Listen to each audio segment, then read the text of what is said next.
Hey guys, what's up? Hitmarth4 here, and welcome back to Let's Play The Legend of Zelda The Wind Waker. Wow, that's a decrepit old shield. Are you sure that you can still use that thing? Are you gonna get splinters and cry? Well, whatever. If you're ready, then let's go. Are you ready? Yes! So last episode we found Tetra unconscious, but we managed to save her. Why is there a gong? It's like, we're leaving the island! Maybe it's to prevent enemies from finding you. That's how they sneak up on enemies. They ring the gong. It's like, okay, we're gonna trick them by ringing a gong.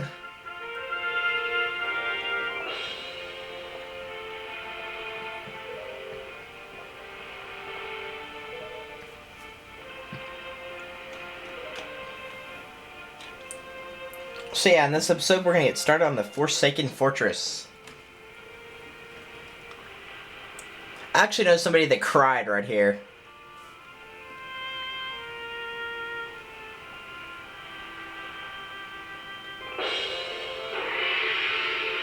It's like, oh please, you're coming back. How much longer do you think this is gonna go on? Do you have an estimate?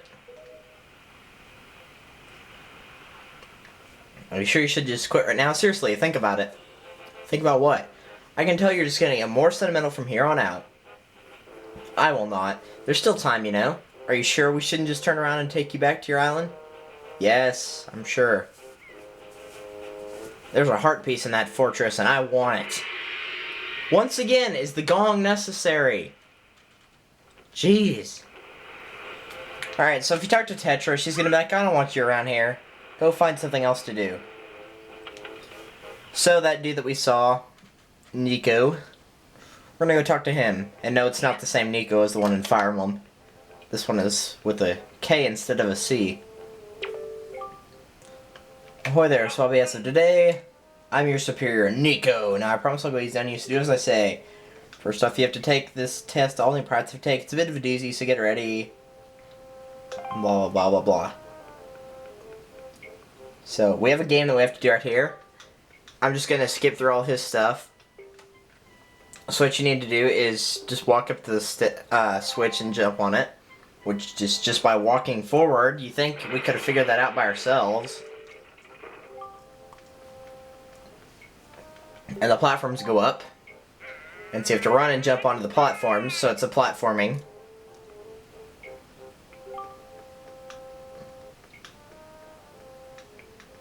And if you ever have a platform that's you have to jump too far for, you've got to jump from the platform onto the rope that has a candle in the bottom of them.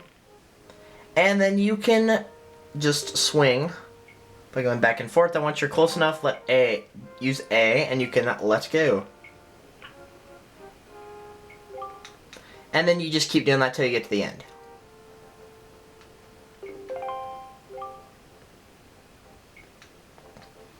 And yes, the platforms are timed, but they give you a pretty good amount of time, so it's not really that hard. It'll probably take you at least 1 year before you're good enough to make it all the way here. Well, I doubt the Forsaken Fortress is 1 year away.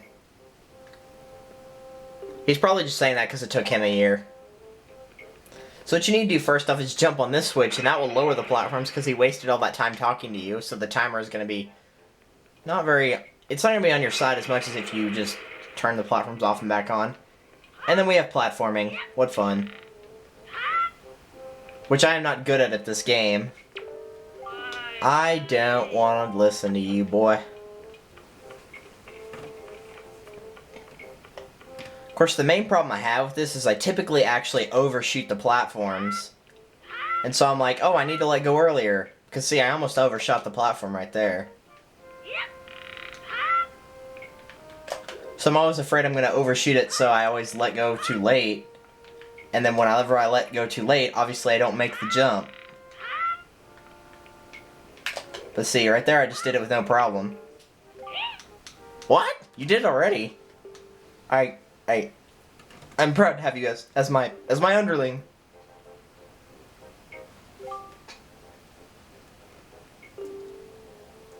He mumbles.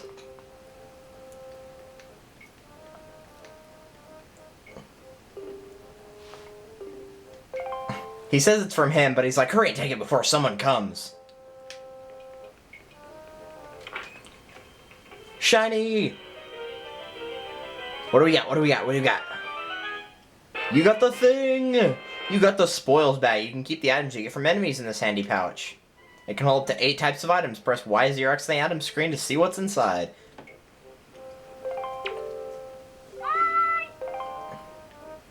And apparently Errol's out there now. Money? I want money! Give me money! Game. Well, at least it's 121, because 21's the coolest number ever. Except for 64. Alright.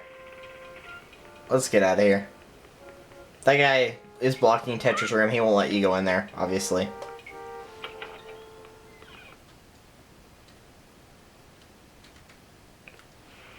Somehow it's nighttime.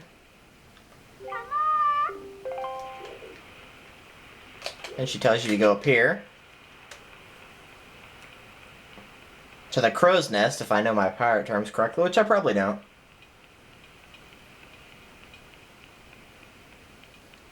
But regardless, we're going to climb up this very, very long ladder. What were you doing with Nico? Ooh, that sounded dirty. We were not playing some stupid game for treasure. It was a very complex game. So here's the Forsaken Fortress. It's always nighttime here, that's why it's dark. Because let's face it, if it goes from night, or if it goes from day to night that quickly, then this is a very bad night and day system in this game. But it's not.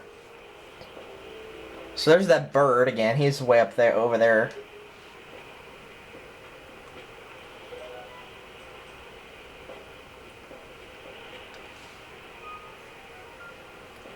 So over there by that window, it talks about the seagulls, and the seagulls are always attracted to Errol. Apparently, Errol's and Seagull have some kind of weird connection, but whatever. So Errol's in there. It looks like the whole place is under really tight guard. It's not really that tight of a guard, once you notice. So, yeah. So they can't just throw the ship in there. What do we do now?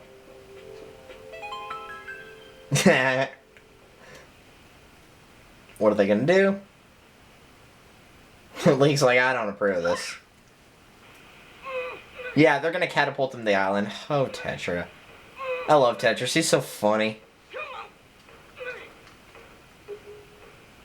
We pirates do this all the time. Yeah, I'm sure you do.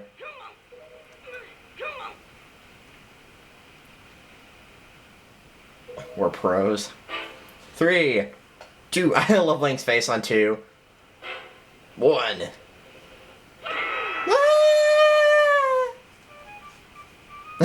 Gonzep's like, bye. I'd be freaking out too if I got launched over a cannon. Ow. Aw. Dang it. It's almost my good sword too, not that I had a bad sword. Shoot. Oh well. Looks like we're gonna get it now. At least we didn't land... At least we didn't, like, hit the rock and then fall onto more rock, though. That would have been really painful. Now, if you've ever played the demo of the Wind Waker, they have one thing that's called, what is it? Stealth. They have a stealth mission. This is what that is. They have a stealth, a dungeon, and something on Windfall Island, but that's not important. So, here we have this stone. I don't know if there's a special name for it or not. I mean, it's not an ordinary stone. Basically, she can use it to talk to you. Tetra, that is. She's supposed to be your guide through here, but I usually just ignore her. I need this back after you saved your sister, so don't go losing it. So to get through here, you're going to primarily be using these barrels to sneak around.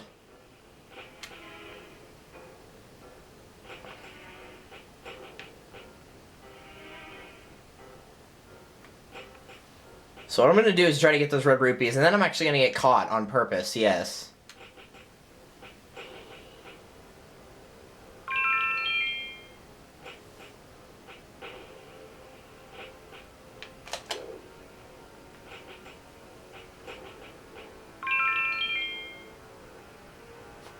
Okay, so now I'm gonna go ahead and get caught. I surrender! Seriously, there's no one down there. Who's gonna be able to actually throw you in the jail? Whatever.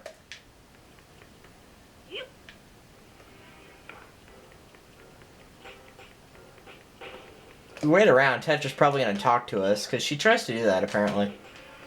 But whatever. So that's how we get out of here. Don't do that. Go.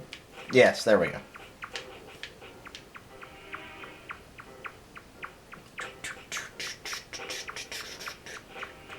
Oh, and for the controls here, I'm just pushing forward and then, you know, whatever direction I'm supposed to go next. So, it's not really that difficult, though.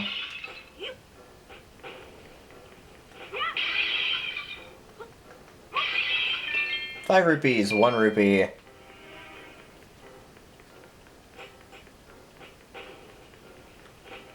And...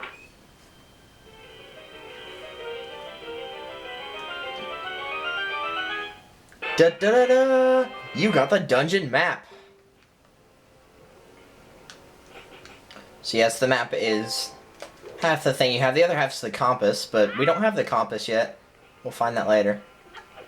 So if you drop down in the first room, there's a switch right here. That switch will open up a door. And once you're allowed to actually get through the door, there's a treasure chest in here. And no, this isn't the compass. They never put the compass and the map side by side. You find a piece of heart. Click 4 of these to complete a new heart container. More heart containers equal more life. So once you get 4 of those, your hearts in the top left will go from 3 to 4. Those are heart pieces. If you find a heart container, which are only obtainable after defeating a boss, then you can actually just get one automatically. You'll still keep your heart pieces, though. Alright, so now I'm going to get caught again. So I can go back up there because I jumped down.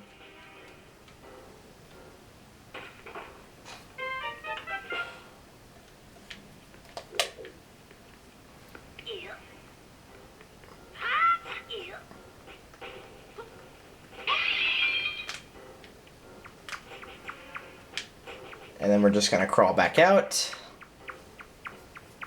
And this time I will not step for that heart piece. There's a few other things in the Forsaken Fortress, none of which is really that important. There's like a treasure chest with 10 rupees in it, but really it's not that big of a deal.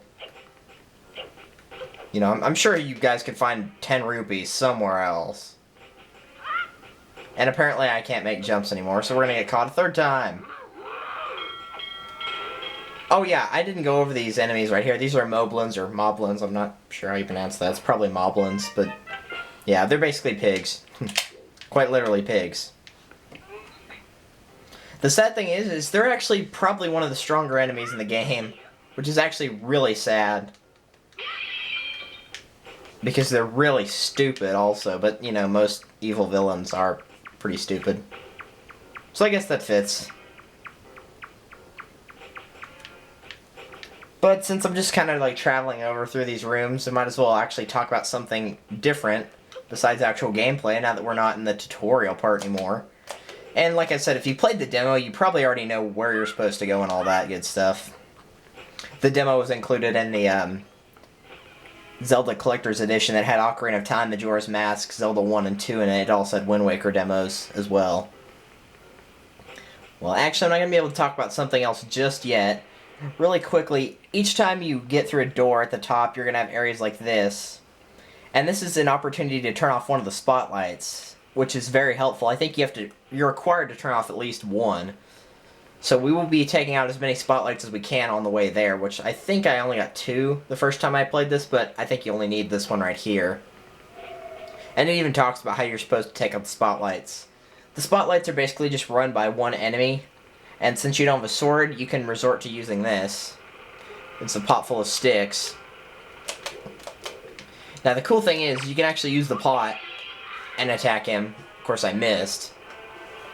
Once you get his attention though, he'll shift the spotlights up. I'm not really sure why. And then you can just pick up the stick and whack him with it.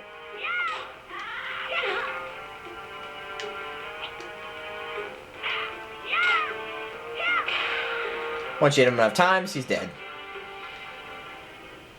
And, in this case, He dropped a joy pendant. You can keep it in your spoils bag. There's actually a point in the game where joy pendants are required. I believe you need 20. And you can give them to somebody and she'll give you rewards. But you actually need 20 to complete the game, so... if you see one, don't hesitate to pick it up.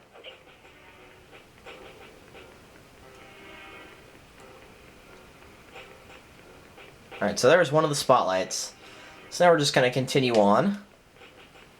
So now back to actually what I was about to talk about. I hope you guys are liking Wind Waker and Super Smash Bros. 64 so far. For all I know, 64 might be over, because, you know, it's a really, really short game. But obviously this one is not done, most likely, unless you're watching it sometime in the very far future. But, you know, right now it's only on part, what, 4?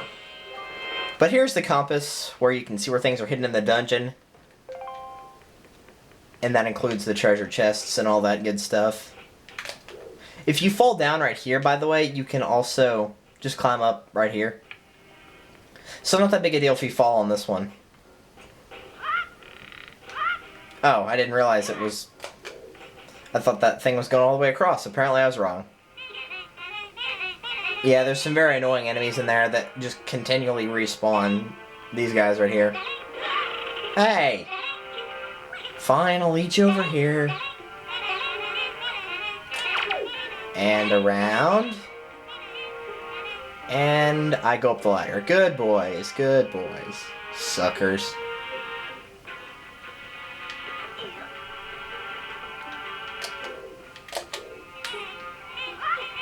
And now we can get back up there and continue on.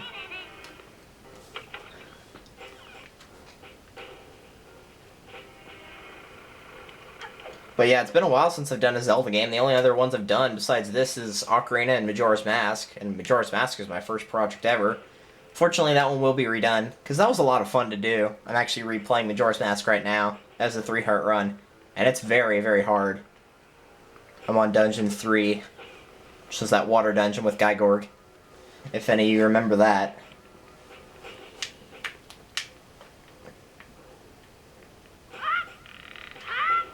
Alright, there we go. But yeah, Wind Waker's gonna be longer. It's just a longer game overall. It's still fun, though. There's really only 3 reasons I was hesitating playing it. One of it was because it's such a long game.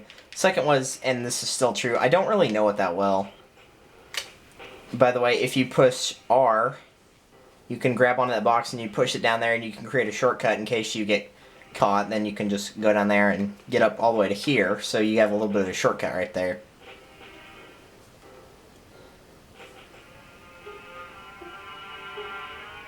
And the third reason we'll get into much, much later in the game. But I actually think that's all we're going to do for this episode, so I will see you guys in the next part when we finish off the Forsaken Fortress. Not forever, but at least the first part of it. See you guys then.